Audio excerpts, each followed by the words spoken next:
Et moi, je ressens la présence de Dieu. On sent qu'on est bien, hein, on est dans sa présence.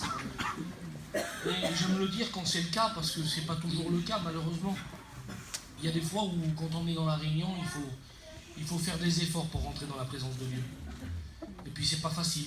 Il faut faire des efforts pour prier le Seigneur. Ah, je ne parle même pas d'élever sa voix, c'est quelque chose qui fait partie du plus dur du combat. Mais même des fois, de rentrer dans la présence de Dieu tout seul sur sa chaise, comme ça, c'est difficile. Il y a des moments où les réunions, il faut faire des efforts. Ça ne veut pas dire que c'est les réunions qui ne sont pas bonnes, hein. Au contraire, ça veut dire qu'il y a de l'adversité. Et certainement que l'ennemi qui connaît bien nos réunions, parce que lui, il connaît nos réunions, hein. Il sait, lui, mieux que nous, que dans une de nos réunions, il peut se passer des choses extraordinaires. Et puis des fois, quand il a vu que tout est en œuvre pour qu'il se passe des bonnes choses, alors il vient et puis il essaye de mettre des embûches, il essaye de mettre des problèmes. C'est ce qui fait qu'une réunion, elle a tendance à être plus dure, mais il y a la bénédiction derrière. Et puis il y a ces réunions comme ce matin. La parole de Dieu les appelle les temps de rafraîchissement. On sent que c'est différent. On n'a pas besoin de faire d'efforts, on est bien. On est bien, on est béni par ce qui se passe. On est béni par les mots qu'on entend, on est béni par les cantiques. On est béni par la communion. On est béni par la simplicité. Amen. C'est bon la simplicité. Amen. De ne pas chercher à faire, mais à vivre ce qu'on vit, le moment présent. Les frères qui se lèvent là spontanément, ils s'appellent les uns les autres pour chanter un cantique. C'est bon. Amen. On sent que c'est bon, c'est quelque chose de vrai, c'est quelque chose de naturel. Et c'est bénissant. J'ai un problème, enfin qui vient de se résoudre là, pendant les chants. Avec la bénédiction, tout se résout. J'ai placé mes notes. J'avais 3 réunions à faire. C'est pas trop mes habitudes. Je vous le cache pas. Je vais vous faire une confidence. C'est pas trop mes habitudes de faire 3 réunions de suite comme ça. Et puis j'avais mes notes donc d'hier après-midi, puis de ce matin. J'ai perdu mes notes de ce matin. Alors j'ai cherché partout. Je me suis levé ce matin. Elle me dit ils sont dans l'auto. J'ai été dans l'auto. J'ai cherché partout. Je ne l'ai pas trouvé. Et puis je suis revenu, je dis c'est pas grave, je savais sur quoi je devais prêcher, donc j'ai repris l'histoire de la parole de Dieu, et j'ai regardé, et puis curieusement, il n'y avait plus rien. Voilà. Il n'y avait plus les notes et il n'y avait plus rien. C'est même incroyable, je lisais cette histoire de la Bible que j'ai déjà prêchée, je la lisais, et on aurait dit que il n'y avait rien, je ne comprenais plus rien, il n'y avait plus rien qui... Alors j'avais beaucoup de soucis, on me disait qu'est-ce que t'as? J'ai dit je sais même plus si c'est ça qu'il faut que je prêche, je sais plus. Et puis je suis venu là ce matin, j'ai même regardé là, j'ai dit peut-être je les ai laissés là, il me dit tu cherches quoi? Je cherche mes notes. Puis j'ai compris quelque chose. J'ai compris que, et puis Seigneur, je l'ai déjà compris par rapport à des expériences qu'on fait des fois. On peut préparer les choses nous. Hein? On peut mettre des choses en œuvre, on peut tout préparer. Les frères qui sont là, ils ont préparé la mission.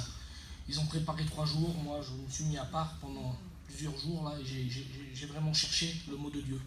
Et ça c'est la préparation. Et béni soit Dieu qui a de la préparation. Dieu nous demande de faire des projets en lui. C'est important. Et ce qu'il ne faut pas oublier, c'est que nous on peut tout faire, on peut tout préparer, on peut tout mettre en œuvre. Mais c'est lui. C'est lui qui bénit. Amen. Et il fait ce qu'il veut. On ne peut pas demander à Dieu d'agir comme nous on voudrait. C'est lui, il fait ce qu'il veut. Il agit comme il veut. Et quand les hommes de Dieu préparaient un holocauste, ils préparaient quelque chose, ils voulaient tout préparer pour que Dieu agisse, pour que Dieu bénisse. La Bible dit que Élie va dire aux hommes qui étaient autour de lui, préparez le feu, allez chercher du bois, mettez-le là sur l'autel, et puis préparez tout, mettez tout en œuvre. Et puis vous allez prendre le sacrifice, vous allez le couper, vous allez le préparer, vous allez le mettre en pièces. Mais il dit surtout, il va dire surtout, n'allumez pas le feu. Parce que le feu, c'est lui qui va l'allumer. Et c'est vrai qu'on peut tout préparer, c'est vrai qu'on peut tout mettre en œuvre. Et Dieu nous a donné les moyens de le faire. On sait préparer, on sait faire. Et puis merci Seigneur, on a appris de nos anciens. On a appris, on sait comment faire. Mais il ne faut pas oublier que c'est lui qui met le feu. Il ne faut pas oublier que c'est lui qui dirige les choses. Et puis devant la situation, ce matin, j'étais là. Et puis le Seigneur a parlé dans mon cœur simplement. Et puis je voudrais vous le partager. Alors peut-être, excusez-moi, ça sera peut-être un petit peu vague. Hein. J'ai repris quelques notes là pendant qu'on était en train de chanter des cantiques. Mais je voudrais me laisser conduire par le Seigneur. Amen. Je voudrais vraiment laisser la place à l'Esprit.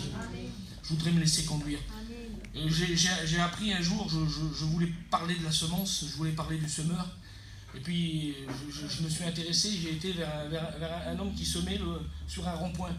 C'était pas un semeur dans un champ, il était en train de semer, il travaillait pour la ville, il semait dans un rond-point.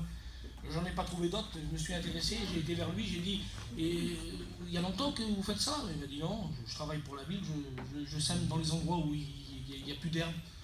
Et j'ai dit, il y a une façon de semer. C'est ça qui m'intéressait, moi je voulais savoir s'il y avait une façon. Il m'a dit non, il n'y a pas de façon. J'ai demandé, il n'y a pas de façon. C'était un jeune. Il m'a dit, il n'y a pas de façon, on peut semer de n'importe quelle manière. Il dit comment? Oui, vous jetez la semence comme vous voulez. Vous la jetez comme ça, quelle que soit la moyenne. Et puis il rigolait en disant ça, il n'y a pas de façon. Et puis là, le Seigneur parlait dans mon cœur. Il me disait, peut-être il y en a qui ont une plus belle façon de semer, d'avancer. Peut-être ils ont une plus belle façon. On a des frères, on les écouterait pendant des jours. Je ne sais pas si c'est comme ça pour vous, mais on est assis, on les écouterait pendant des jours. Ils ont une façon de semer, c'est une merveille. Et puis il y en a d'autres que leur façon elle est un peu plus brutale. Ils sèment d'une manière, ils sèment comme ils peuvent. Et puis ils sont maladroits. Des fois ils sèment, ils font tomber de la semence un petit peu partout, ils sont maladroits. Mais peu importe, le principal c'est de semer. Et puis je comprenais quand il me disait ça que la semence elle ne perd pas de l'efficacité, elle ne change pas, c'est pas parce qu'on la jette d'une certaine manière qu'elle va changer. Non. Par contre il me dit il y a quelque chose que j'ai appris. Ah bon? Et oui, et ça c'est très important. Il dit il faut toujours semer avec le vent dans le dos. Je lui dis pourquoi? Et il dit voilà, on m'a appris comme ça. Il dit il faut semer avec le vent dans le dos, peu importe comment vous jetez la semence, ça n'a pas d'importance ça. Il dit il faut semer avec le vent dans le dos, et il faut surtout semer toujours en reculant, toujours se déplacer quand vous jetez la semence. Et je dis pourquoi? Il dit parce que le vent que vous avez dans le dos, c'est lui qui va distribuer la semence. Il dit quand vous allez l'acheter, si vous lui laissez la place, si vous vous mettez de côté, c'est le vent qui va distribuer la semence et qui va la faire tomber là où il faut. Alors c'était curieux pour lui, il ne comprenait pas. Et moi je comprenais que le vent c'était l'esprit qui est derrière nous. Et puis qu'il faut apprendre à se mettre de côté de temps en temps. Il faut apprendre nos frères à se mettre de côté. À se mettre de côté pour le laisser paraître à lui. Amen. Parce qu'on ne sait pas nous qui c'est qui a besoin ce matin. Ça serait trop facile si je saurais quelle est la personne là qui a besoin. Et puis de quoi il a besoin. Ça serait facile. Je descendrai là, c'est ça, mais il a besoin de quoi? Il a besoin de paix. J'allais là-bas, allez, je lui donnerai la parole qu'il faut. Bon, il a besoin de joie, j'allais là-bas. Mais c'est pas comme ça. Je ne connais pas les cœurs, moi. Par contre, la différence, c'est que lui, il lit dans nos cœurs. Amen. Amen. C'est important. Il lit. Amen. Vous voyez, pour quelqu'un qui sait lire, c'est très facile. On ouvre la Bible et puis on lit, c'est très facile. Eh bien, lui, il sait lire dans nos cœurs. Il lit comme dans un livre ouvert. C'est-à-dire, il n'y a rien qui lui est caché. Vous ne pourrez pas lire ce qu'il y a à l'intérieur s'il n'est pas ouvert, mais pour lui, les cœurs sont ouverts. Et il lit dans nos cœurs. Il lit. Et il est capable de savoir, là. Alors, il passe dans les rangs. Il passe. Seigneur, quelle beauté. Je ne sais pas si on pourrait le serrer contre nos cœurs, ça. Il passe dans les rangs, là, dans nos réunions, puis il s'arrête des fois. Il regarde dans nos cœurs, il regarde là. Et puis, il attend des fois un mot de nous. Parce qu'on résiste, des fois. On résiste à la volonté de Dieu. On va le voir un petit peu ce matin. On s'aperçoit qu'on résiste. Seigneur, il est à côté. Et puis, des fois, il attend, il prend du temps. Et il ne continue pas, il attend, il prend du temps. Il attend un petit mot, il attend un petit geste, il attend rien du tout parce que ça lui suffit, lui. Seigneur, il n'a pas besoin d'une grande prière. Excusez-moi, il n'a pas besoin d'une grande vie de sanctification, il n'a pas besoin d'une grande vie pleine de grandes choses. Non, il n'a pas besoin de tout ça. Seigneur, lui, des fois, une larme qui coule sur notre visage, elle lui suffit. Il écoute le bruit de nos larmes. Seigneur, comment, Seigneur, tu nous demandes quoi? Je vous demande de me parler, je vous demande de me faire part de vos besoins. Je vous demande de m'expliquer quand ça ne va pas. Je vous demande d'être près de moi, proche. C'est ce que le Seigneur veut. Amen. En vivant cette situation, là, ce matin, je constate une histoire de la parole de Dieu. Et puis j'en suis venu à lire un petit peu cette histoire, qui se trouve dans les Actes, au chapitre 16, pour ceux qui ont la parole de Dieu. Et puis là aussi, si on voudrait se poser des questions, on va pouvoir s'en poser ce matin. Il faut dire la vérité qu'il y a des situations, des fois, où on ne comprend pas. Je ne comprends pas, moi, ce matin. Je cherche mes notes partout, je me lève de bonne heure, je regarde un petit peu où c'est que j'ai mis mes notes. Où c'est qu'ils sont passés? Pourquoi je ne trouve plus mes notes? Et comprenez bien, c'est simple ce que je vous dis, mais je me posais des questions. Et Seigneur, pourquoi je ne trouve plus mes notes? J'ai médité, c'est un message que j'ai cru avoir le message que Dieu m'avait donné là. Et j'en étais sûr quand je prenais mes notes. Je disais, Seigneur, c'est là, c'est comme ça. Et puis d'un seul coup, il y a une incompréhension, on ne comprend plus. Et puis là, il est question de ça aussi. Alors je fais la lecture pour vous. Acte 16, et puis on va lire à partir du verset 6. Il est question de Paul Pour vous mettre un peu dans le contexte, Paul est parti de Samarie, et il a fait une petite équipe avec lui, il a choisi des hommes. Il les a choisis parce que certainement il s'entendait bien avec eux. Il les a choisis parce qu'il avait certainement la même vision. Ils avaient la même vision que lui. Et puis la Bible elle dit qu'il a choisi aussi certains hommes sur la route. Il s'est arrêté, pour vous donner un exemple. À un moment donné, il s'arrête dans un endroit qu'on appelle d'herbe. Et puis quand il est dans cet endroit-là, il va rencontrer un foyer. Et dans ce foyer, il est question de la femme en particulier. La Bible elle nous parle d'elle. Elle nous parle d'elle comme une femme qui est fidèle. Une femme qui est fidèle, une femme qui est au service du Seigneur. Puis elle a un fils, il s'appelle Timothée. On ne sait pas encore qui il est. Il n'est pas celui qui va écrire après les épîtres, non. Pour l'instant, c'est un jeune homme. Et puis la Bible, elle dit que quand il passe, on lui donne tellement un bon témoignage de Timothée. Regardez l'importance.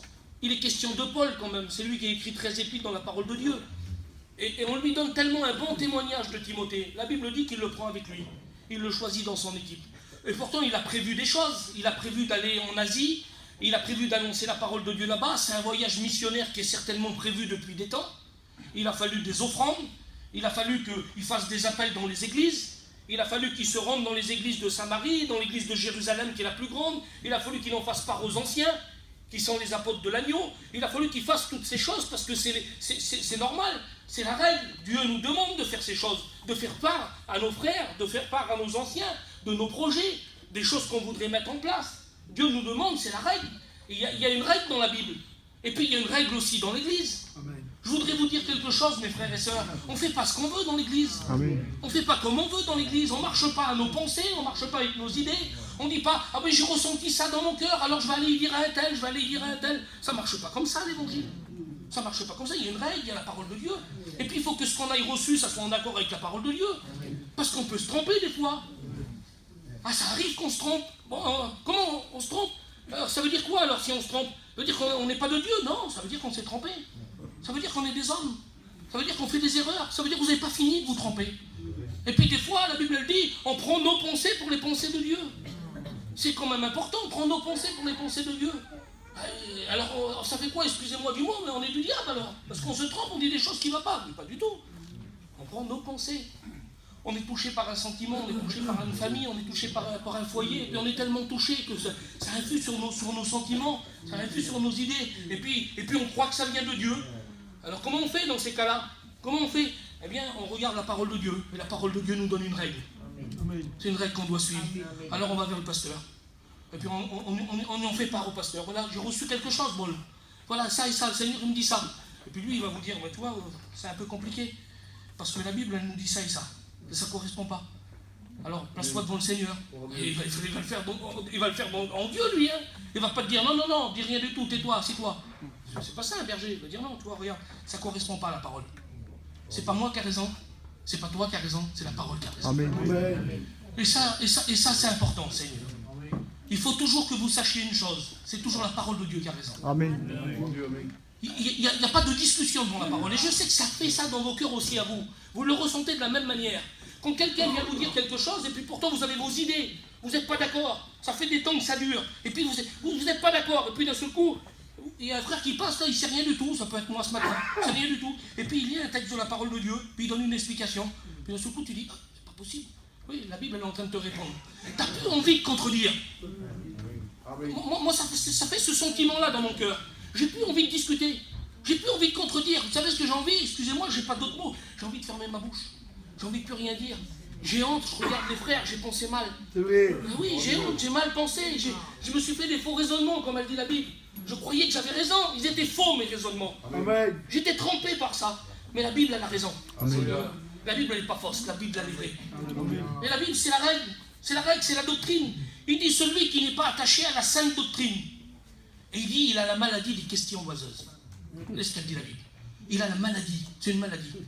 Les questions oiseuses, vous avez vu, quelque chose de oiseux, ça veut dire quelque chose de pas clair, quelque chose de trouble, quelque chose qu'on n'arrive pas. Il a cette maladie-là. Et qu'est-ce que ça veut dire, ça, frère? Mais pourquoi il a fait ça? Et pourquoi il a dit ça?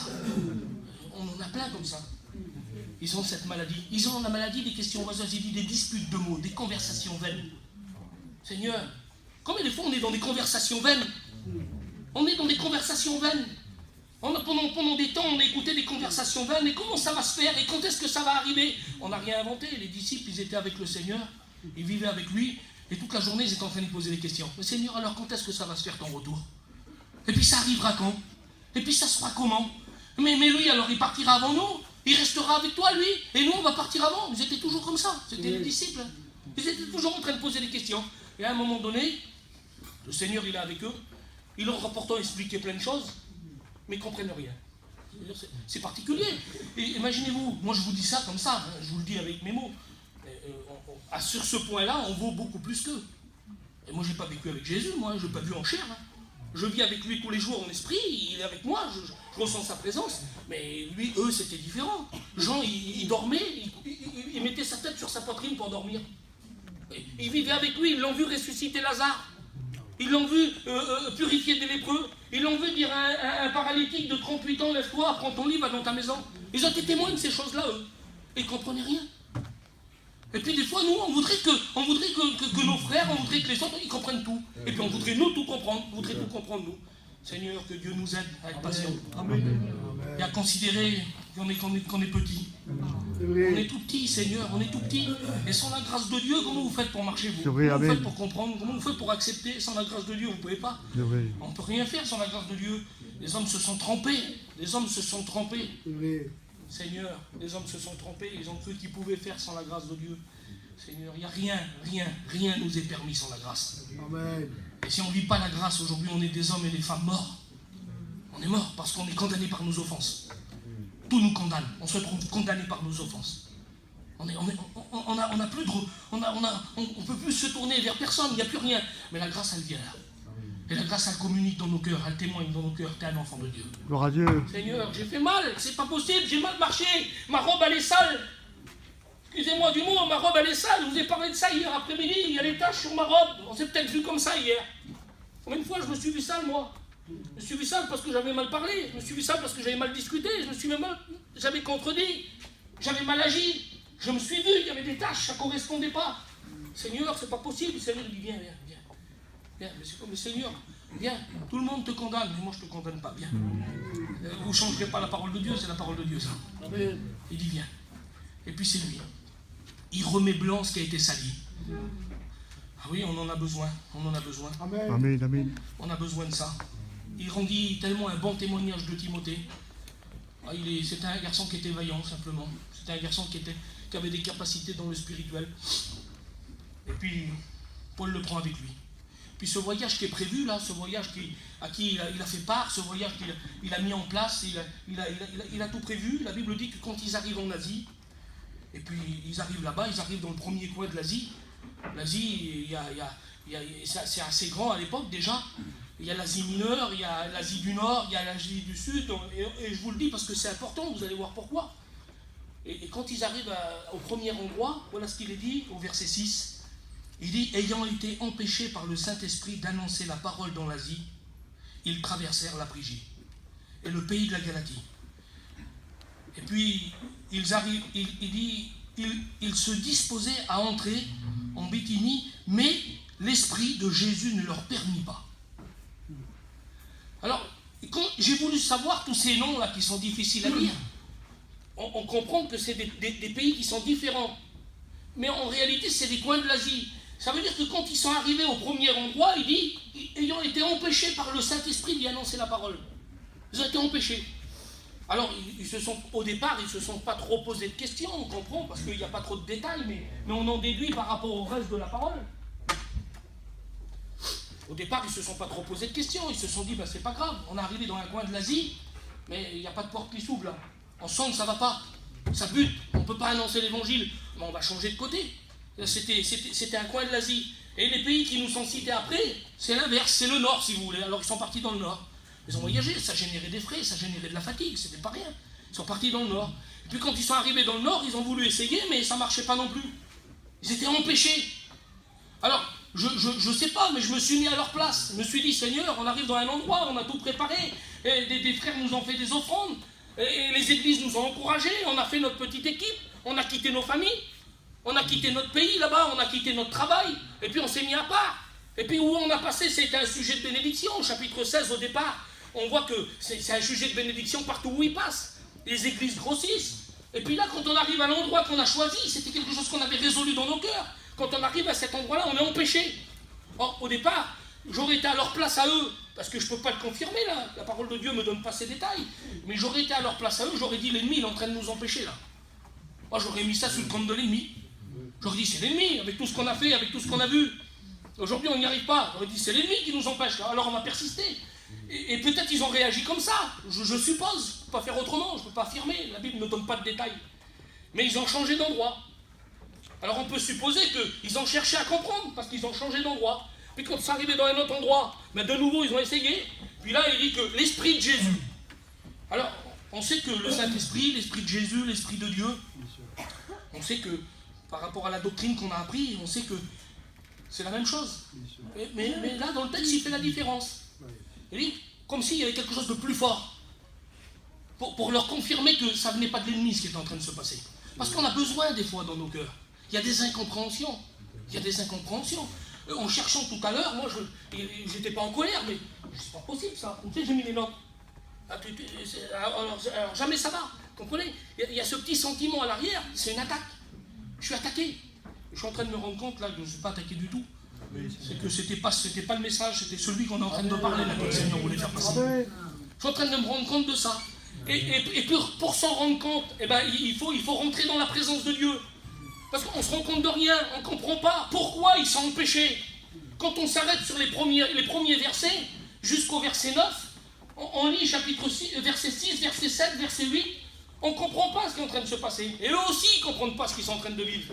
Ils n'ont pas d'explication à ce qu'ils sont en train de vivre. Ils suivent Paul. Alors là, il y a une équipe qui est derrière lui, Seigneur. Il y a c'est un jeune chrétien, Timothée.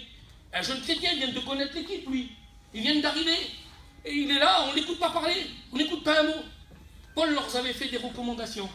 Il leur avait dit de quelle manière il fallait se comporter. Il leur a dit, on va traverser des villes, on va traverser des villages, vous vous comporterez de telle et telle manière. Il leur avait donné des recommandations. Quelle importance de prendre les recommandations. Les recommandations du serviteur de Dieu. Il dit, s'il n'y a personne pour annoncer l'évangile, alors comment ils comprendront ? On a besoin de s'exhorter les uns les autres. On a besoin de prendre ce qui vient de la parole de Dieu. Et cette petite équipe, elle est derrière lui, là. Et puis, à un moment donné, la Bible, elle nous dit ça. Elle nous dit qu'il décide d'arrêter à Troas. Ils descendent à cet endroit-là.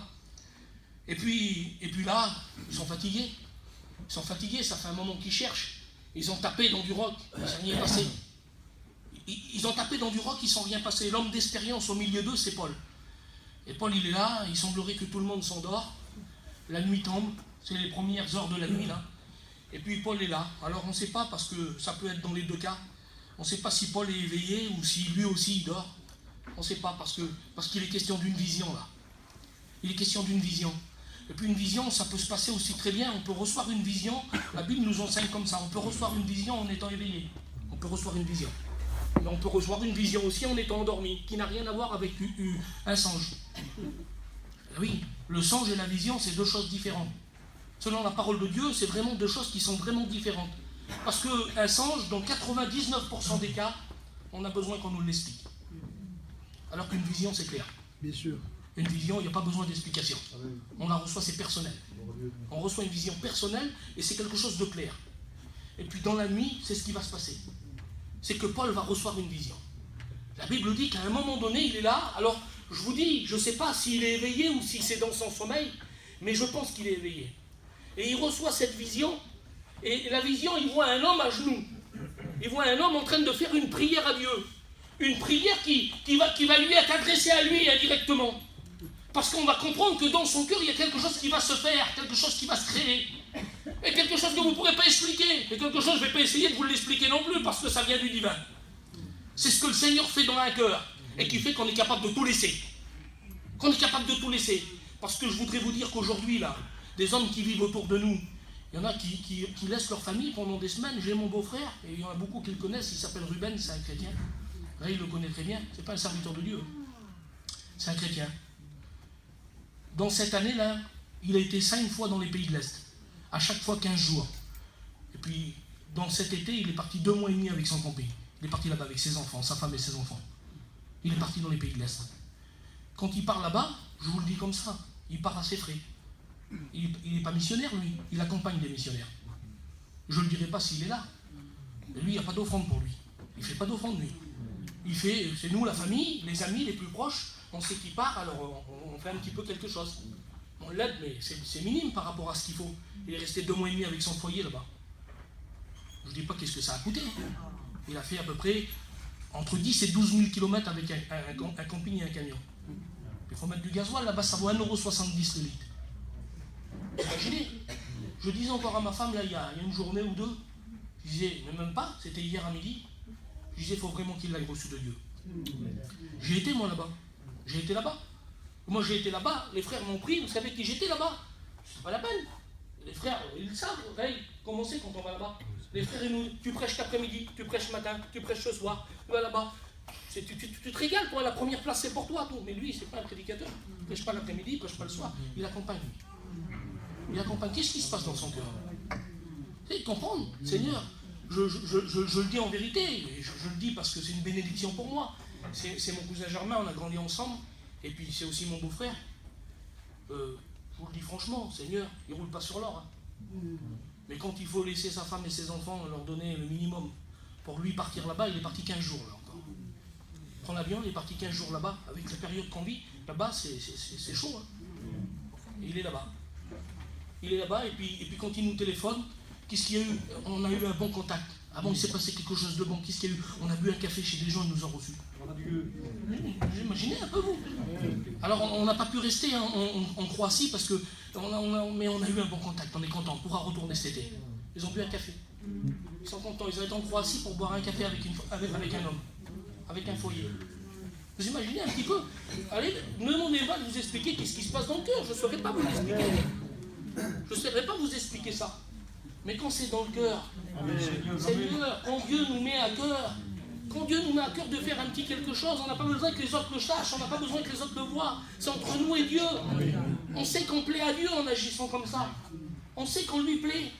Et quand Dieu cite dans Hébreux au chapitre 11, il est parlé des géants de la foi.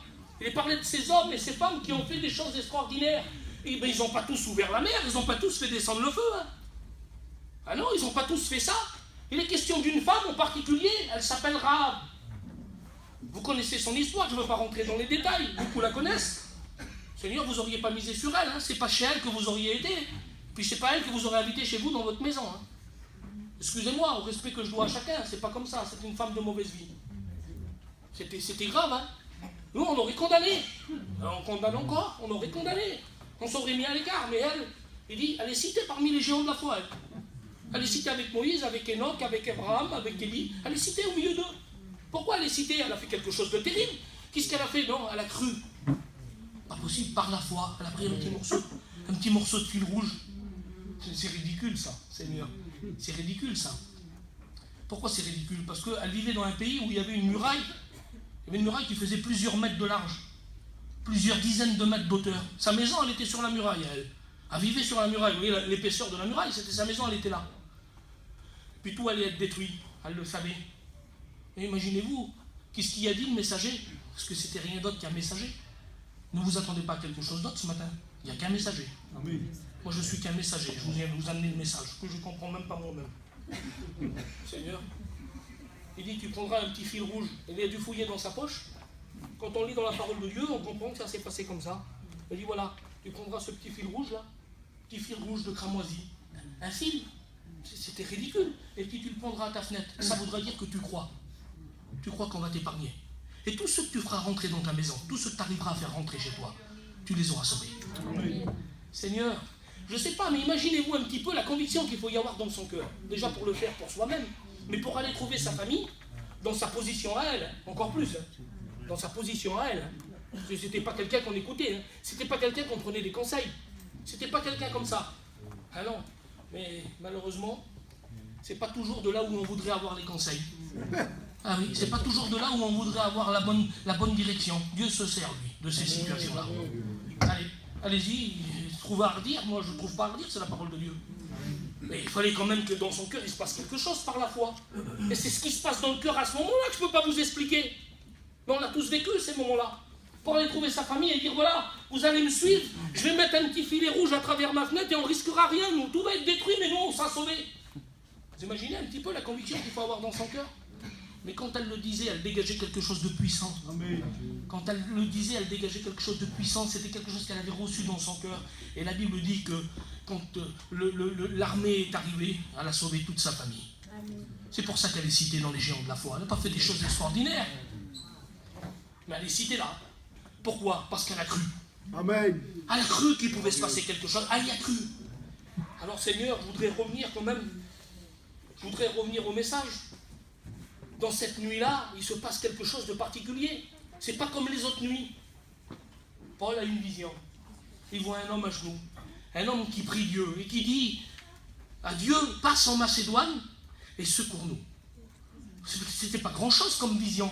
Passe en Macédoine et secours-nous. Seigneur. Et lui, il voit ça clairement. C'est quelque chose de clair.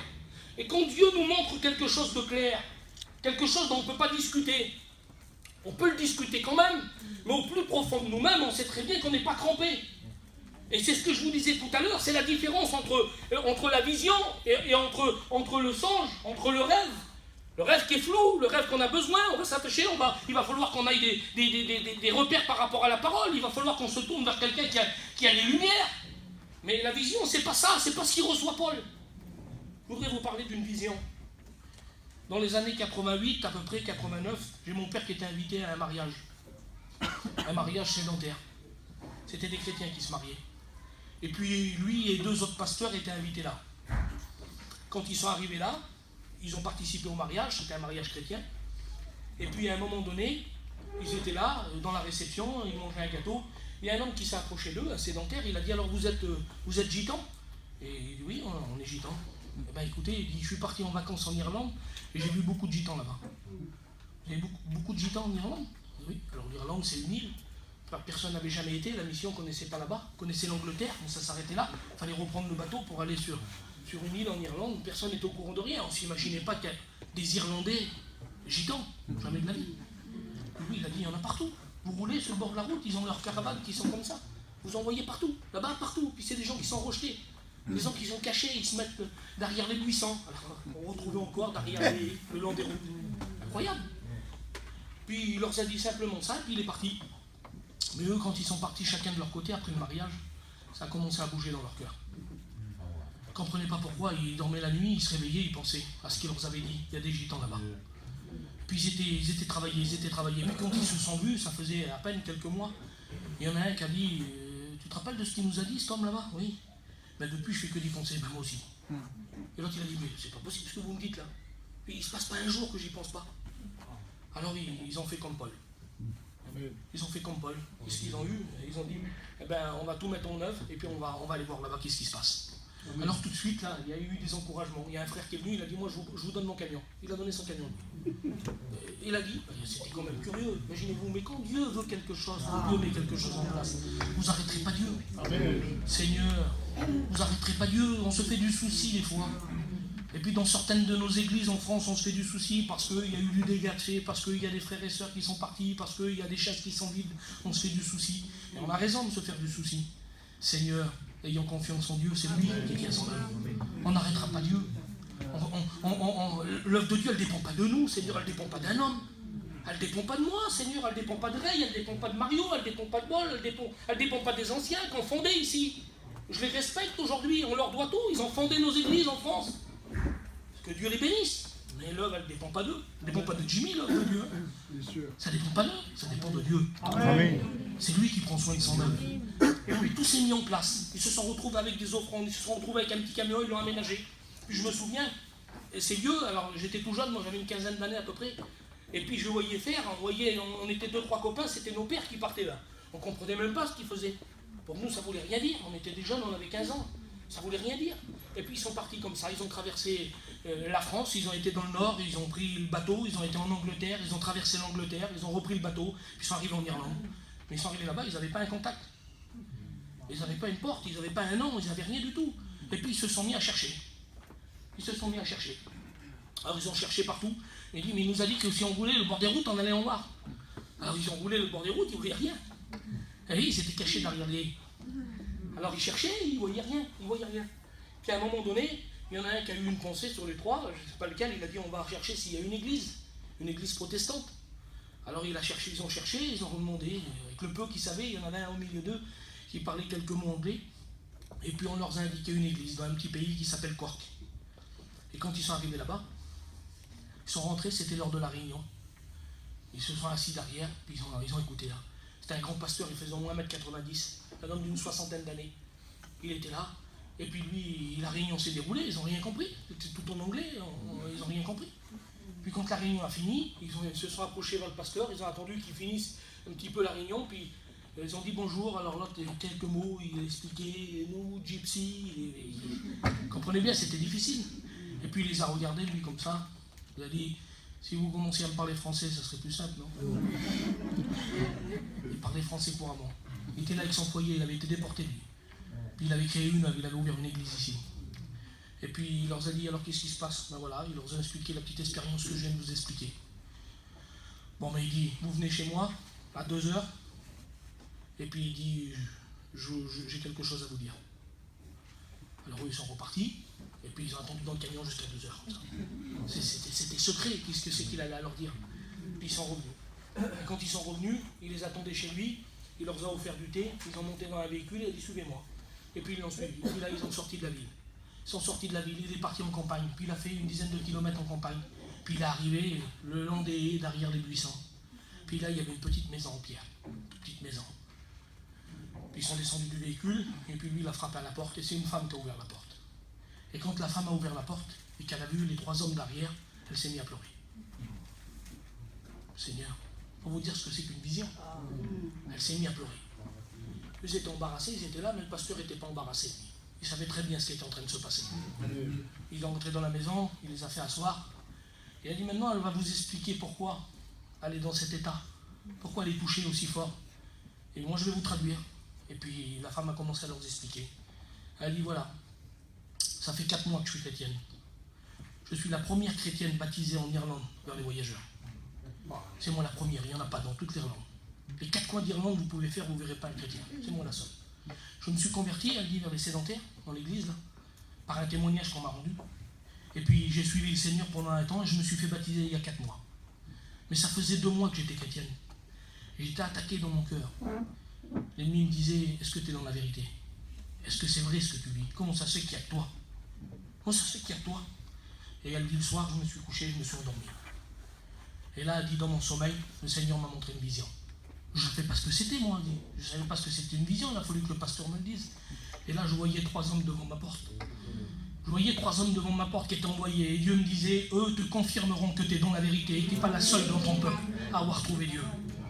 Et elle dit, quand vous avez ouvert la porte, celui que j'ai vu dans la vision, c'était vous. J'ai reconnu vos visages parce que c'était vous, c'était clair. Les vêtements que vous portez, c'est ceux que j'ai vus dans la vision. Voilà quand Dieu veut quelque chose. Amen. Parce que dans sa prière, indirectement, elle avait fait cette prière-là. Elle avait dit, Seigneur, secours-moi. Passe chez moi en Irlande, dans ma petite maison. Viens me secourir, viens me dire si là où je suis bien. Je voudrais tellement être ce messager de Dieu, moi, ce matin, qui me dit, t'es bien là où tu es. Tu te poses encore des questions si c'est ta place. Et Dieu sait que j'ai pas de révélation. Mais je voudrais te le dire avec ce que Dieu me permet de dire ce matin. Oui, tu es à ta place. Oui, tu es là où Dieu veut que tu sois. Oui, tu es dans la maison de Dieu. Et tu as ta place. Et puis même si l'ennemi est venu nous dire le contraire, je voudrais chasser toutes ces idées qui ne viennent pas de Dieu. Oui, Dieu met tout en œuvre pour une seule personne. Il y a un homme qui est à genoux, qui fait des prières. Il dit, passe les noms en Macédoine. C'est-à-dire, j'ai regardé un petit peu, moi, sur la carte, là. Vous l'avez certainement, ceux qui ont des Bibles un peu, vous allez l'avoir à la fin. Vous voyez, la Samarie, c'est là. Eux, ils avaient prévu de se rendre ici, en Asie. Il fallait faire tout le tour, là. C'est le petit trait rouge qu'on voit. Vous le voyez peut-être pas bien, là, ici. Hein. Ils avaient prévu de faire ça. Il n'y avait pas de train, il n'y avait pas d'avion, il n'y avait rien de tout ça. Hein. Et puis, ils n'ont pas passé par les mers non plus. Ils ont fait le tour par la terre. Donc, il y avait des jours et des mois de voyage. Ça coûtait beaucoup, à tous les niveaux. Et quand ils arrivent là, dans la nuit, il a une vision, Paul, et il voit un homme qui lui dit, passe chez nous en Macédoine. La Macédoine, c'est complètement à l'opposé là-bas. Vous voyez la Macédoine où c'est? C'est à l'opposé là-bas. Eux, ils sont là. C'est à l'opposé. Seigneur, je ne sais pas moi, mais j'aurais été à leur place à eux. J'aurais été à la place de Paul déjà, premièrement. Oui, je ne peux pas dire ça à mes copains demain matin quand ils vont se réveiller. Comprenez-moi, je ne peux pas dire ça à mes copains. Je les ai emmenés jusqu'à là. Ils ont tout laissé, ils ont tout sacrifié. On a tout prévu pour être là. Je leur ai emmenés jusqu'à là. Je ne peux pas dire ça à mes copains. C'est impossible que je leur dise ça. Mais lui, dans son cœur, il est sûr d'une chose, c'est que c'est Dieu qui lui a parlé. Amen. Et quand Dieu nous a parlé, ben Dieu met tout en place. C'est facile quand Dieu nous a parlé. On sait que quand on va proposer ça à nos frères, ils vont comprendre. Ils vont comprendre. Comprenez bien, si ça vient de Dieu, et puis que les pasteurs ont quelque chose à proposer à l'église, vous allez comprendre. Même si vous n'êtes pas d'accord, vous comprendrez pourquoi ça vient de Dieu. Et quand ça vient de Dieu, ben, tout le monde accepte. Et puis là, la Bible, elle dit que le matin, il se réveille, et puis Paul, il les attend de pied ferme, là. Il doit patiner. Il dit, voilà, j'ai eu une vision. Et il leur explique ce qu'il a vécu dans la nuit. Il leur explique qu'est-ce qu'il a vu. Alors là, j'ai tombé mort, Seigneur. J'ai dit, c'est pas possible. La Bible, elle dit ça. Et je voudrais quand même qu'on fasse la lecture. Je voudrais qu'on fasse la lecture parce que c'est important. J'ai perdu ma page, on va la trouver. Voilà ce qu'il dit. Il dit, après cette vision de Paul, nous cherchâmes aussitôt à nous rendre en Macédoine, concluant que le Seigneur nous appelait à annoncer la bonne nouvelle. Amen. Je ne sais pas si vous imaginez un petit peu. C'est pas Paul qui parle là. On comprend que c'est pas Paul qui parle. Quand c'est cité le verset, on comprend que c'est un autre de l'équipe qui parle. Et il dit, après cette vision de Paul, c'était normal. On en a conclu que c'était l'Éternel qui voulait qu'on aille là-bas. On a conclu que le Seigneur ne voulait pas ici. Ça devenait clair. Pourquoi on n'a pas pu annoncer l'évangile? Ça devient clair. Ça devient clair. Pourquoi on n'a pas arrivé à faire ça? Ça devient clair. Pourquoi je prie depuis des mois et puis ma prière elle passe pas là? Ça devient clair. Pourquoi je cherche mon message ce matin et je dois prêcher dans les terroirs? Ça devient clair là. C'est clair parce que Dieu veut comme ça. C'est clair pour Paul, c'est clair pour son équipe. Allez, on part. Mais je vous préviens, hein. C'est pas moi, je me mets à la place de Paul là. Je fais parler un petit peu les Écritures. Je vous préviens les frères. Moi j'ai reçu cette vision là. Mais c'est loin encore. Hein. Ça nous éloigne encore de chez nous. Il va falloir prendre des bateaux pour traverser. Il va falloir faire encore des jours et des semaines de marche. Et puis on ne sait pas où on va là-bas. On ne sait pas où on va. Ah oui, ça serait facile s'il y aurait un an. Parce que lui, il avait déjà connu ça. La Bible, elle dit que quand il a eu la première fois qu'il a rencontré Jésus, le Seigneur lui a dit, va dans la rue qu'on appelle la droite. Et il savait le nom de la rue. C'était plus facile. Mais là, ce n'était pas le cas. Et il n'y avait rien. Il partait à l'aventure. Et la parole de Dieu dit, aussitôt ils se sont mis en œuvre. Amen. Aussitôt ils sont partis. Ils n'ont pas cherché à comprendre. Et il y a des moments où pourtant il pourrait y avoir des incompréhensions. Comprenez bien, il pourrait y avoir des incompréhensions. Je pense à un frère. Un frère qui reste en Serbie. Il s'appelle Tuto, pour celui qui l'a déjà rencontré. C'est un frère qui a à peu près une 50aine d'années aujourd'hui. C'est le premier chrétien là-bas en Serbie. Et un des premiers chrétiens dans tous les pays de l'Est. Le frère, quand il a rencontré Dieu un jour, le Seigneur lui a parlé. Il lui a montré une vision. Il a dit que la Serbie allait se convertir. Son peuple, du moins. Son peuple qui était autour, ils allaient se convertir. Et il n'était pas encore engagé, lui. Alors qu'est-ce qu'il a fait? Il a témoigné autour de lui. Mais il avait sa belle famille, ses beaux-frères, c'était la mafia serbe. C'était la mafia serbe. À l'époque, c'était les pays qui étaient en pleine guerre. C'était avant que le mur tombe. C'était des pays qui étaient très durs. Et pour survivre, il fallait faire ça. C'était la mafia. Mais la mafia là-bas, comprenez bien, c'est pas la mafia chez nous. C'était une catastrophe. Mais c'était ses beaux-frères, lui, les frères de sa femme. Et au milieu de tout ça, il avait une chance terrible, lui. C'est que c'était sa femme qui dirigeait un petit peu tout. Et la chance qu'il pouvait avoir. Il avait une femme, c'était une douceur. C'était une merveille. Et puis elle dirigeait tout, elle. Elle dirigeait ses frères. Elle leur disait qui c'est qu'il fallait tuer, qui c'est qu'il fallait pas tuer. C'était comme ça. Et puis lui, il vient au milieu d'eux et il leur dit que Jésus existe. Il dit, comment tu sais que Jésus existe? Parce que Jésus existe, il me l'a dit, il va nous sauver. Ah bon? Jésus va nous sauver? Qu'est-ce qu'il t'a dit? Vous voyez qu'est-ce qu'il avait dit le Seigneur, lui? Et il ramasse une pierre par terre, il se la met dans la main, il ferme la main. Voilà qu'est-ce qu'il m'a dit. Si on est dans sa main, personne ne peut nous ravir de sa main. C'était comme ça, lui. Voilà le message qu'il avait reçu. Au bout de quelques semaines, un matin, il se réveille, il sent quelque chose sur sa tête. Il a sa femme qui est au-dessus du lit et elle a un pistolet sur sa tête. Et elle lui dit, voilà, maintenant tu renies Dieu ou je te tue. Lui, il dit, moi je renie pas Dieu. T'es pas baptisé, hein? Il dit, moi je renie pas Dieu. Seigneur, avant tu renies pas Dieu, moi je le tue pas, c'est le père de ses enfants. Il avait 2 garçons. Il avait 2 garçons qui à l'époque, ils avaient à peu près 10-12 ans. Elle l'a pris, elle a pris ses papiers, elle l'a emmené à la frontière et puis elle l'a fait traverser le mur. C'est-à-dire qu'il n'y avait plus de possibilité pour lui de revenir en Serbie. Il s'est retrouvé en Allemagne. Et là, pendant 9 ans, il a erré. pendant 9 ans. Aucune situation. Rien. Et le Seigneur lui parlait toujours dans son cœur. Il lui disait, quand j'ai fait ramener Moïse, il est revenu en Égypte, il a fait sortir tout mon peuple. C'était fort, hein? Il a traversé le mur avec une guitare, à pied. Un jean, un blouson, une guitare au dos. Puis alors il jouait, c'était pas le frère là. C'est la vérité. Vous le voyez jouer encore maintenant, ça fait 25 ans, il joue toujours pas bien. Il est parti comme ça. Et les témoignages, il disait autour, on a reçu des témoignages après, la France n'avait pas traversé le mur encore, il n'y avait que lui qui était de l'autre côté du mur là-bas. C'était lui qui préparait le terrain. Il était en Allemagne, il était en Croatie, il était jusqu'aux frontières de la Russie, jusqu'aux frontières de l'Asie là-bas, à pied, pas de véhicule, sa guitare dans le dos. Il avait des fois 30-40 centimes d'euros pour prendre un bus et pour aller faire une réunion à 5-6 km. Il allait là-bas, il avait trouvé à se faire baptiser dans une église chez les sédentaires, et puis il était parti après. Mais lui, il ne savait pas ce qu'il fallait faire pour être prédicateur, s'il fallait des études, s'il fallait quoi que ce soit. Mais lui, il prenait sa guitare, il allait dans une petite famille là-bas où il y avait 2-3 foyers. Il leur chantait des cantiques, il leur faisait une réunion, il prêchait l'évangile. Il ne savait pas, lui. Il ne savait rien, il ne savait pas comment ça marchait. Mais pour repartir, il ne les avait pas, les 30 ou 40 centimes d'euros. Il faisait 8 km dans 30 cm de neige, à pied. Et les familles disaient, et quand on le voyait, c'était prévu qu'il revienne 3 jours après, on dirait jamais la vie, il reviendra, il est mort dans la fossé. Il faisait moins 20, moins 30. Imaginez, il faisait moins 30. Quand les frères ont été là-bas la première fois pour évangéliser, ils sont avec des combines de ski que vous allez à la neige. Ils vivaient comme ça tous les jours avec des combines de ski. Il faisait moins 25, moins 28, moins 30. Et lui, il marchait à pied. Et 2 jours après, il le voyait arriver avec sa guitare. Il était encore là. Il est resté pendant 9 ans comme ça. Au bout de 9 ans, il a pris contact avec un de ses beaux-frères qui l'a fait revenir. Et il lui a donné un visa. Il avait le droit de rester 2 mois. Quand il est arrivé, ces 2 garçons qui avaient 12-13 ans là, c'était devenus les numéros 1 là-bas. Il y en avait un qui travaillait pour l'armée du président qui tenait tout là-bas. Il y en a un qui travaillait, tout leur était dû. Ils les appelaient l'armée rouge. C'était des hommes terribles. Si vous voyez ces 2 fils, il y en a un qui s'appelle Ferry. Il est comme ça à peu près. Hein. C'est une montagne. Et lui, Touto, c'est un garçon qui fait à peu près 65 kilos. Il est comme ça. Si vous le voyez, c'est un petit enfant.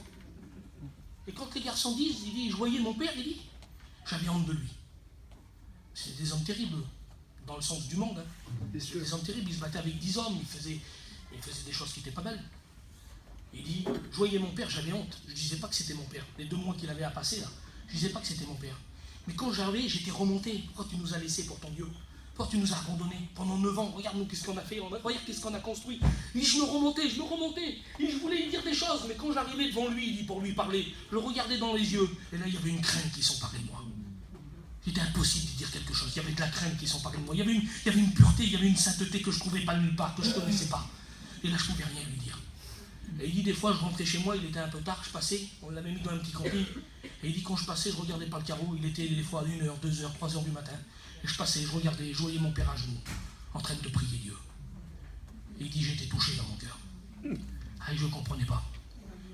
Pour vous couper au plus court, il est revenu. Au bout de 2 mois, il est reparti un peu, il est revenu, quand il a eu ses papiers. Et puis sa femme s'est convertie. Ses beaux-frères se sont convertis. Ces 2 garçons sont serviteurs de Dieu.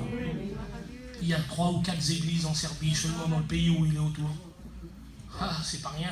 Il a ouvert l'Allemagne, il a ouvert la Croatie, il a ouvert la Slovénie, il a ouvert les frontières de la Russie.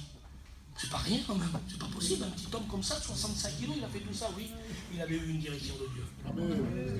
Mais imaginez-vous, je sais pas, mais on parle de direction qu'on comprend pas. Parce qu'il y en a peut-être qui sont comme ça ce matin, je le crois. La parole de Dieu, elle parle pas comme ça. Il y en a peut-être qui comprennent pas la situation qu'ils sont en train de vivre. Il y en a qui comprennent pas pourquoi ils vivent mal la situation. Il y en a certainement qui sont concernés. Je ne connais pas la situation, quelle qu'elle soit, familiale, au niveau de fraternel, au niveau de l'église, au niveau de nos enfants, au niveau de nos parents. Je ne sais pas qu'est-ce que vous vivez. Mais on se pose des questions des fois. Vous ne croyez pas qu'il aurait dû se poser des questions, lui? Va dire comment je me convertis, tu me fais une promesse, je suis éjecté de mon pays, me retrouve 9 ans sans voir mes enfants, sans voir ma famille, mes enfants sont en train de mourir là-bas. C'est eux qui sont devenus des mafiosi là-bas. Comment je fais? Vous ne croyez pas qu'il aurait dû se poser des questions, lui? Mais il s'attache à la parole de Dieu. Seigneur, en disant, mais c'est pas possible, je ne comprends pas. Mais j'ai revu les paroles de la mère de Jésus à un moment donné. Et quand j'écoute ce témoignage, j'ai revu ces paroles-là. La Bible, elle dit que quand ils ont cherché Jésus, ils l'avaient perdu pendant 3 jours. Ils sont arrivés dans le temple, ils ont vu Jésus qui était là. Vous connaissez cette histoire. Il a dit, moi et ton père, on te cherchait dans l'angoisse. Et puis Jésus va leur dire, vous savez bien qu'il faut que je m'occupe des affaires de mon Père. Et la Bible, elle dit qu'ils ne comprirent pas ces paroles. Mais Marie les serra sur son cœur. Ça veut dire qu'elle n'avait pas compris ce qui est en train de se passer, elle n'avait pas compris ce que Jésus lui avait dit, mais elle savait que c'était bon. Alors je comprendrai plus tard, je le garde. Je comprendrai plus tard, je ne comprends pas maintenant, mais je comprendrai plus tard, mais je le garde. Et bien quand vous ne comprenez pas les choses, ne les rejetez pas. Ne rejetez pas, vous ne comprenez pas la situation, ne vous en éloignez pas. Vous ne comprenez pas la situation que vous vivez, mais ne faites pas demi-tour, ne vous tenez pas à l'écart. Au contraire, ça vient de Dieu. Oui, eh bien, Seigneur, je ne comprends pas aujourd'hui, je vais comprendre demain. Mais je te fais confiance. Ça, c'est de la foi. Amen. Ça, c'est la foi. Et puis quand ils partent, ils arrivent là-bas, ils arrivent en Macédoine, il y a 5 districts, c'est très grand. Et puis on va passer vite. Hein. Vous me donnez encore un peu de temps. Amen. Parce qu'il faut qu'on arrive au bout de l'histoire. Hein. Ils arrivent en Macédoine, et puis quand ils arrivent en Macédoine, ils commencent à chercher. La parole de Dieu nous dit qu'ils commencent à chercher. Ils cherchent avec les moyens qu'ils ont. Alors, je pensais à quelque chose, moi. Comme on a parlé de la vision comme quelque chose de clair, à la place de Paul, j'aurais donné un petit peu une description à mes copains. J'aurais dit, là, tu vois l'homme que j'ai vu dans la vision. Il est à peu près comme ça, il est mat, il fait à peu près 1m80. Tu vas le voir, c'est un homme qui est assez fort, il a de la barbe. Je ne sais pas, j'aurais donné des descriptions à mes collègues. J'aurais dit, les frères, regardez bien autour de vous. Et vous allez le voir, cet homme-là. Le Seigneur va nous montrer. Il va nous amener vers lui. Regardez-le. On est venu pour lui. C'est lui qui a demandé de l'aide. Quand même pas rien, entre parenthèses. Là, il nous a parlé tout à l'heure de la prière. De la prière qu'on formule à Dieu. Il a expliqué cette expérience. Que Dieu écoute nos prières. Vous imaginez pour un homme qui ne connaît pas Dieu, il ne sait pas qui c'est Paul. Il ne sait pas ce qui s'est passé à Jérusalem, peut-être lui. Il est à des milliers de kilomètres. Il ne sait rien de tout ça. Un homme qui se met à genoux et qui dit « Secours-nous », il dit à Dieu. Pas la belle prière, vous. C'est particulier quand même là. C'est pas la meilleure des prières, lui. Passe en Macédoine et secours-nous. C'est presque une prière qui nous fait rire. Si tu passes dans le coin, viens jeter un œil. C'est un peu ça. Et pour ça, la prière, elle monte dans le ciel. Oui. Et quand elle arrive vers Dieu, Dieu la prend la prière. Là. Et voit que c'est une prière, ça, où quelqu'un a besoin de secours. Et puis Dieu ne peut pas revenir contre sa parole. Il y a quelqu'un qui est malheureux là, qui a besoin de secours. Et la Bible, elle dit, quand un malheureux crie, l'Éternel l'entend. Et il le délivre de toutes ses détresses. Alors, Dieu prend la prière là, et puis là maintenant, je vais faire quelque chose, je vais tout changer. Je vais donner vraiment de la valeur à cette prière là. Il regarde, hein, certainement que quand il regarde la carte, il y a peut-être des serviteurs de Dieu qui sont plus près, je ne sais pas.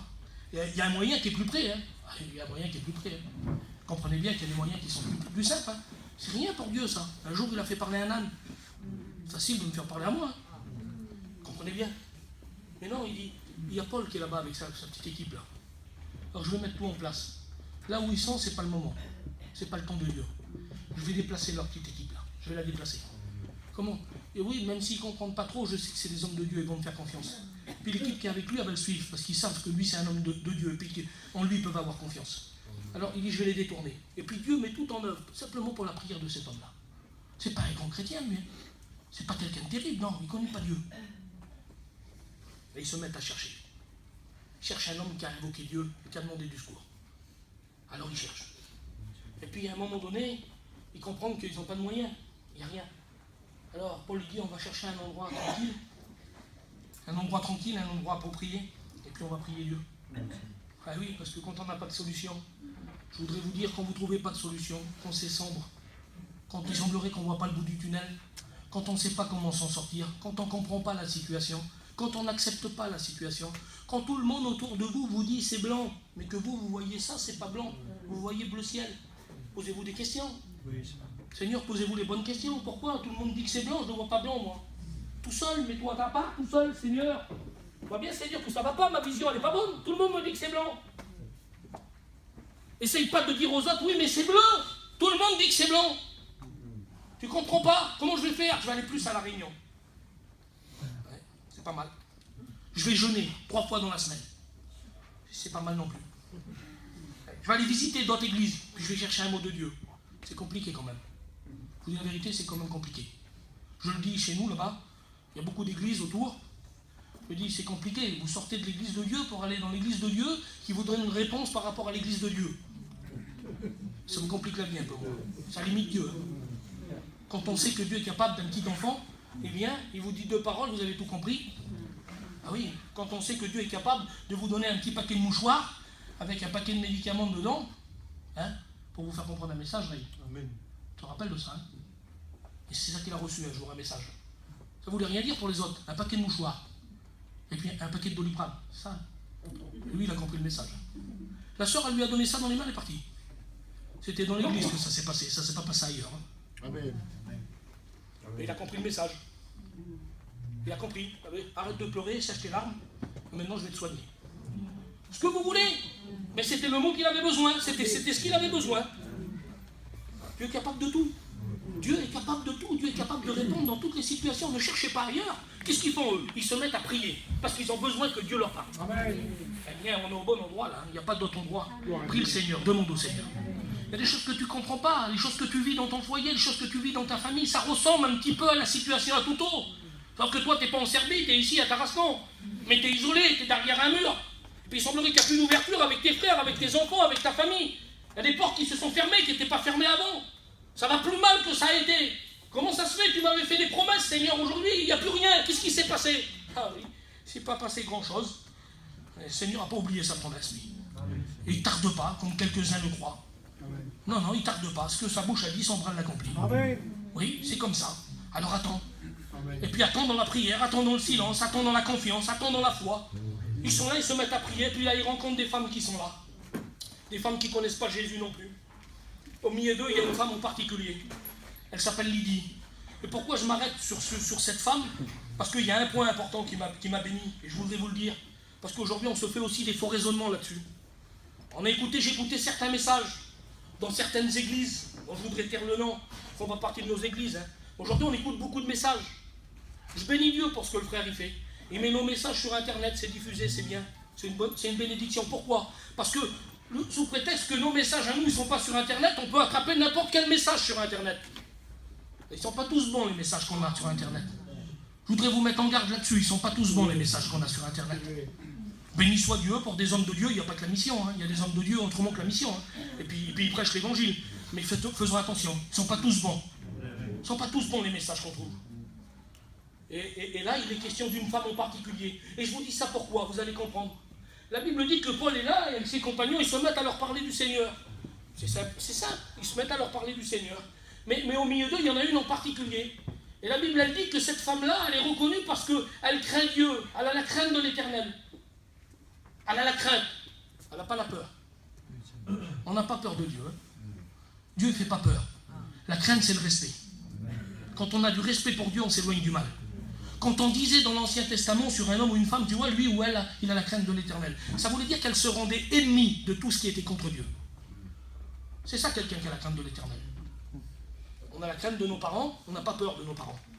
On a de la crainte, on a du respect. C'est comme ça.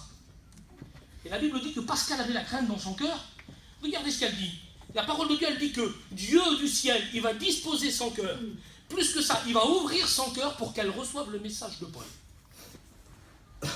J'ai écouté certains messagers qui disent c'est pas la peine de prier pour tes familles qui sont autour, qui sont inconverties. Hein. Pas la peine de prier pour eux. Ta prière ne va rien changer. J'ai écouté ça. Ta prière ne va rien changer parce que le salut c'est personnel. Et si eux ils n'ouvrent pas leur cœur, ils ne peuvent pas recevoir le salut. Tu pourras prier pendant des jours et des heures, tu pourras jeûner pendant des mois pour eux. Il ne se passera rien. Mais la Bible nous dit le contraire là. La Bible nous dit que Dieu est capable d'ouvrir le cœur de quelqu'un pour qu'il reçoive le message. Alors je voudrais vous encourager à continuer à prier pour vos familles. Amen. Et n'écoutez pas des soi-disant messagers qui vous disent n'importe quoi, qui sortent un texte de son contexte et puis qui n'en font n'importe quoi. On reste sur la parole, parce que la parole, elle est assise, on est dessus, et on ne veut pas en sortir. Elle reçoit le message, elle, parce que Dieu ouvre son cœur. Ah, Dieu a choisi, elle, pas les autres. Pourquoi? Parce qu'elle avait la crainte de l'Éternel. Parce qu'elle respectait Dieu. C'est pour ça que ça fait la différence. Continuez à prier pour vos familles. Parce que plus on prie pour eux, plus le cœur est travaillé. Plus le cœur est travaillé, plus on enlève des choses qui ne vont pas. Plus on prie pour eux, plus on les amène à la réunion, plus on leur parle du Seigneur. Et le cœur est travaillé. Et puis quand ils partent de là, cette femme-là s'est convertie. On part de là, et puis ils continuent à chercher. Et puis, sans rentrer dans les détails, mais ils vont rencontrer des obstacles. Ils rencontrent des difficultés. Puis les difficultés qu'ils vont rencontrer, bien sûr, quand on veut travailler pour Dieu, on va rencontrer des obstacles. Quand on veut en faire plus pour Dieu, on rencontre des problèmes. Ah oui. Plus vous allez en vouloir en faire, et c'est même Paul qui dit ça, il dit c'est quand je veux faire le bien que le mal s'attache à moi. Plus je veux faire le bien, il dit. Plus je vais en faire pour Dieu, plus ça ne va pas. Plus j'ai des problèmes, plus j'ai des difficultés. Et oui, le diable, il ne veut pas, lui. Comprenez bien qu'il va y avoir des embûches. Et puis les circonstances de la vie vont faire que des hommes méchants vont se saisir de Paul et de ses compagnons. Et puis la Bible, elle dit qu'ils vont les prendre. Et après les avoir roués de coups, la Bible dit qu'on va les frapper très fort.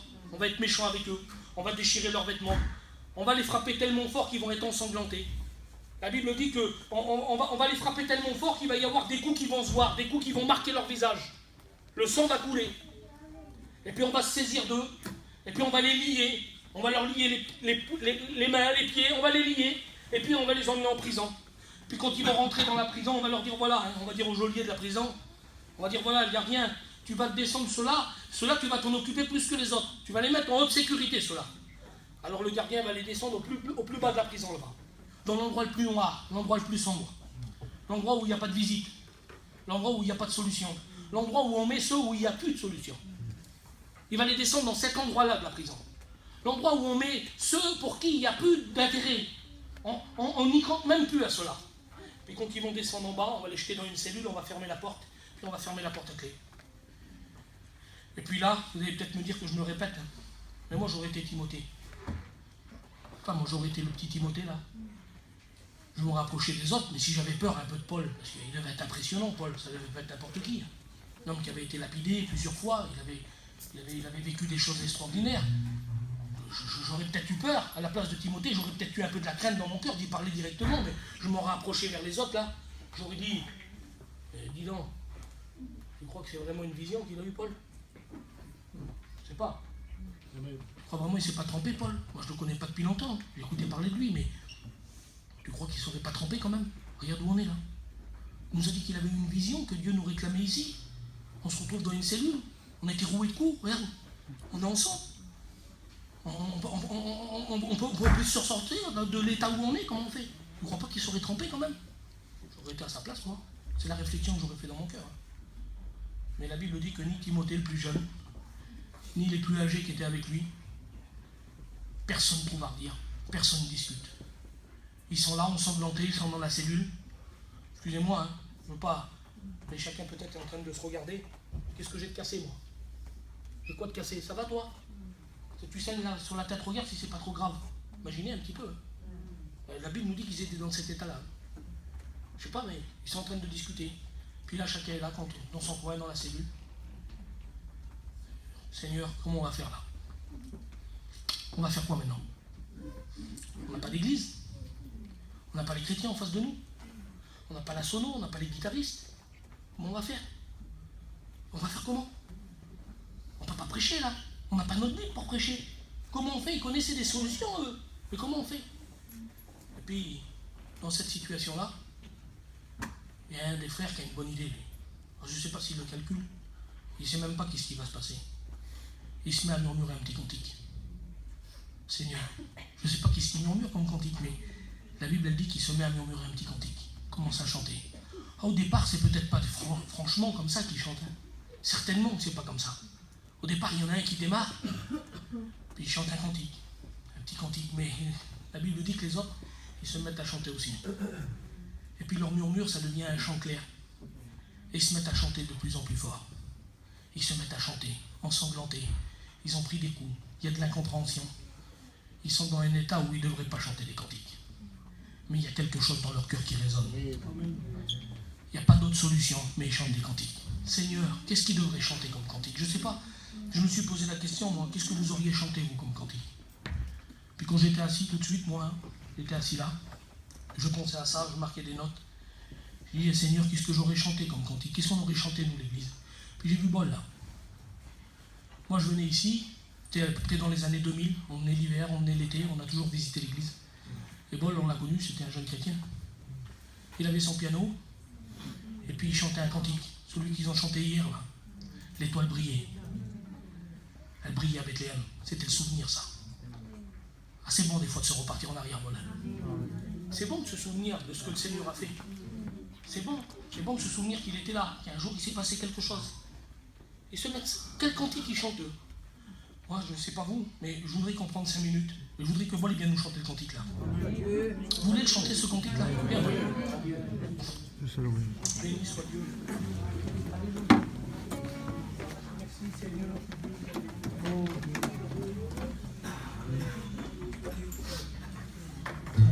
Lève le baril, je choisis de l'eau.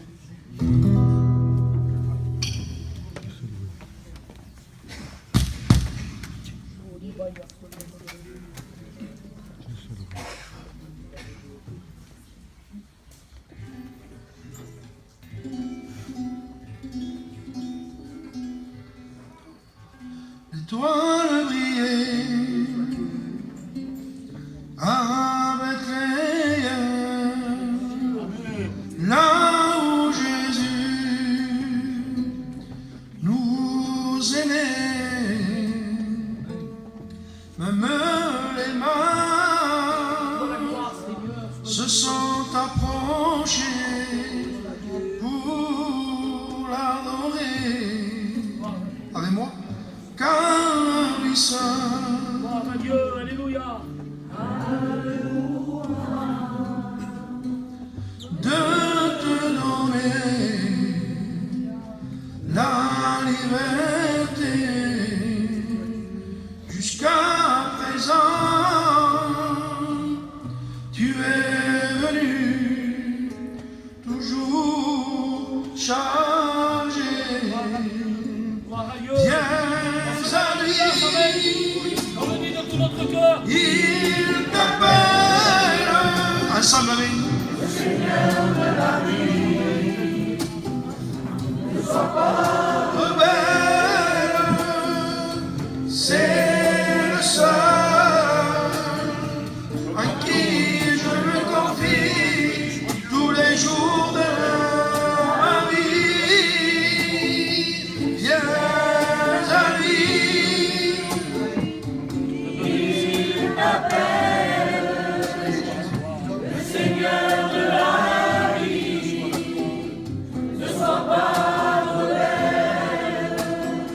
C'est le seul en qui je me confie tous les jours de ma vie. C'est le moment d'ouvrir ton cœur, viens consoler ton cœur brisé. L'amour de Christ est plus fort que la mort. Viens à lui.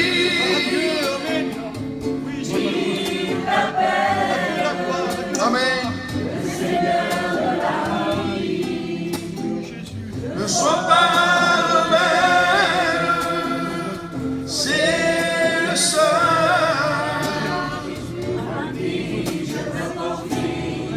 Tous les jours de ma vie. Gloire à Dieu, alléluia, alléluia. Il se passe des choses quand on loue Dieu à travers des chants. Il se passe des choses quand on chante que Dieu est présent et qu'il peut réparer les cœurs. Et c'est ce qu'ils étaient en train de vivre. Et en chantant le cantique qu'ils chantaient, celui qui les inspirait le plus à ce moment-là, pour nous c'était celui-là ce matin. Pour toi c'est peut-être que Dieu est un abri, un secours qui ne manque jamais dans la détresse. Ils se sont vus quelque chose qu'ils n'avaient jamais vu. C'est que le sol a commencé à trembler sous leurs pieds. Le sol a commencé à trembler, les fondements de la prison ont été bousculés. Les endroits qui renfermaient les gens, les endroits où ils avaient été renfermés, les endroits qui les avaient liés. Parce que je voudrais vous dire quelque chose, c'est pas l'ennemi qui avait lié Paul et ses amis. L'ennemi n'est pas un chrétien. L'ennemi n'a pas la force de lier un chrétien.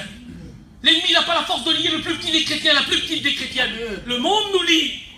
On est lié des fois par des circonstances familiales, on est lié parce qu'on ne peut pas parler, parce qu'on ne peut pas agir, parce qu'on ne peut pas faire ce qu'on veut. Mais l'ennemi n'a aucune force contre nous. Amen. Il n'y a rien. Et quand on chante Dieu, quand on loue Dieu, alors le sol tremble sous nos pieds. Et puis certainement qu'ils se sont vus commencer à bouger. Il y en a un qui a dû dire aux autres, vous sentez que ça bouge en dessous de nos pieds? Je voudrais vous poser une question, est-ce que vous sentez que ça bouge dans vos cœurs? On sent que ça bouge. Et puis quand ça commençait à bouger, les autres ont dû dire, on va chanter encore plus fort. C'est ce que j'aurais fait moi du moins, on va chanter encore plus fort. Plus fort tu vas chanter, Paul. Plus fort vous allez chanter les frères Sam. Plus fort encore faut que tu chantes. Plus que ça encore. Et puis mes frères, peut-être ceux qui disent, moi je peux plus chanter, comme tu l'as dit hier mon frère, chante encore pour Dieu. Parce que tu fais trembler la terre quand on chante. Un chrétien qui chante, il fait trembler la terre. Et puis la Bible dit que les portes vont s'ouvrir. Ah, c'était impossible d'ouvrir ces portes-là. Impossible de les ouvrir. Les portes vont s'ouvrir. Les chaînes vont tomber. Ah Seigneur, quelle bonté si les chaînes pourraient tomber ce matin. Mais qu'est-ce qu'il faut faire pour qu'ils tombent les chaînes? Faut en faire plus? Non, faut chanter des cantiques. Pas possible, j'ai juste à faire ça. Oui, t'as juste à chanter. T'as juste à chanter avec tes frères. T'as juste à chanter avec tes sœurs. T'as juste à dire que Dieu est vivant. Ne vous posez pas de questions comment les choses vont se faire. Élevez Jésus. Élevez-le, il a dit quand je serai élevé, j'attirerai tous les hommes à moi.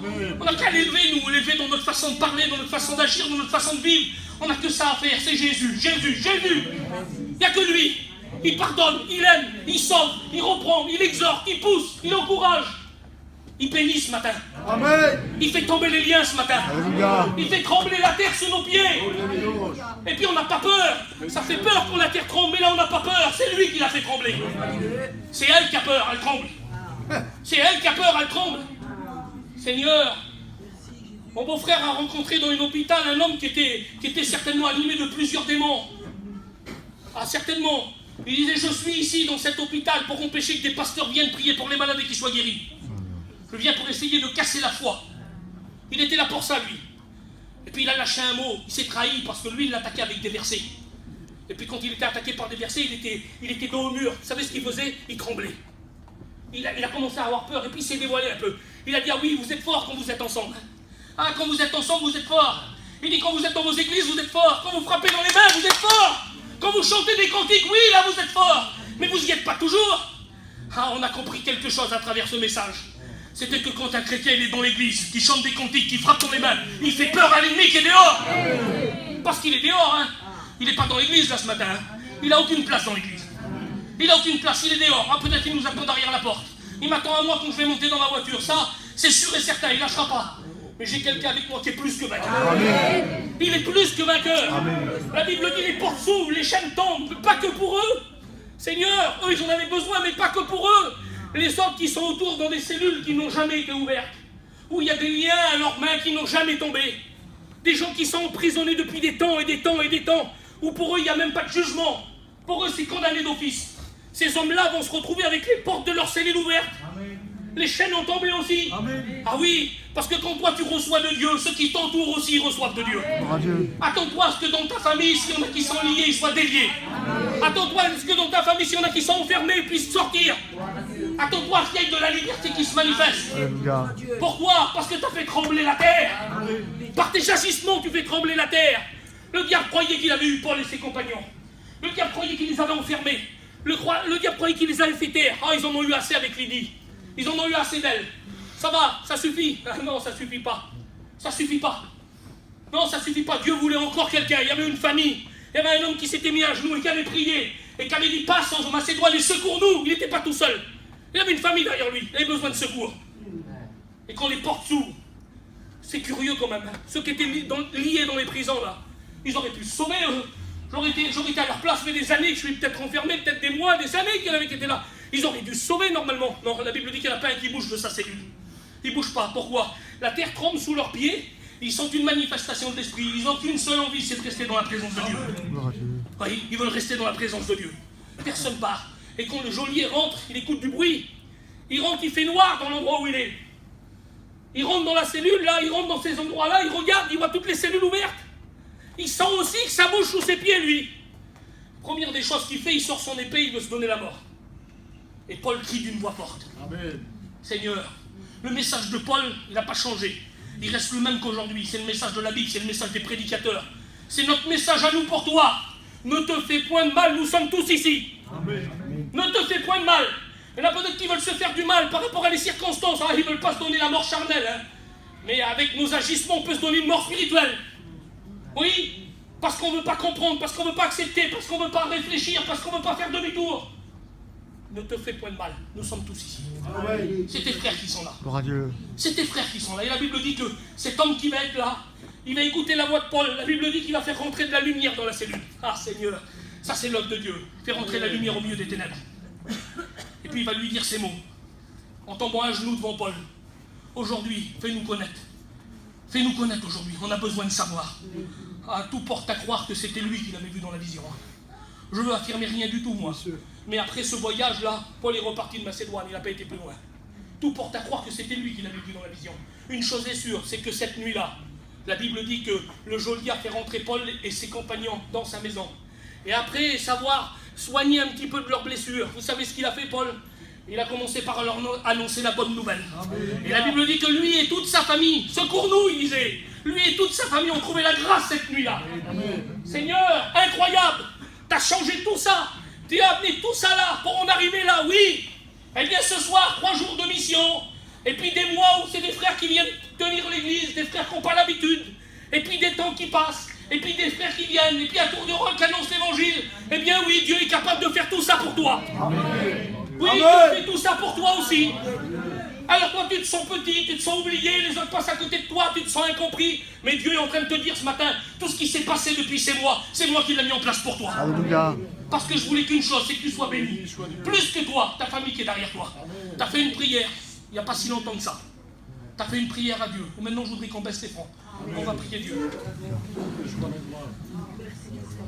Tu as fait une prière à Dieu. Et c'est fort dans mon cœur. Tu as fait cette prière à Dieu. Tu as dit, Seigneur, viens changer les choses. C'est les mots que tu as dit. Seigneur, viens changer les choses. Et le Seigneur est venu te rappeler ce matin la prière que tu lui as faite. Et il te dit, regarde autour de toi. Les choses qui n'existaient pas, les choses qui n'avaient pas leur place, ont pris leur place. J'ai commencé à changer les choses. C'est Dieu qui parle. Je voudrais prier le Seigneur et pas aller plus loin. Je bénis ton nom, te rends grâce pour ce matin, Seigneur. Te dire merci parce que tu es à l'œuvre au milieu de nous. Parce que c'est toi qui parles dans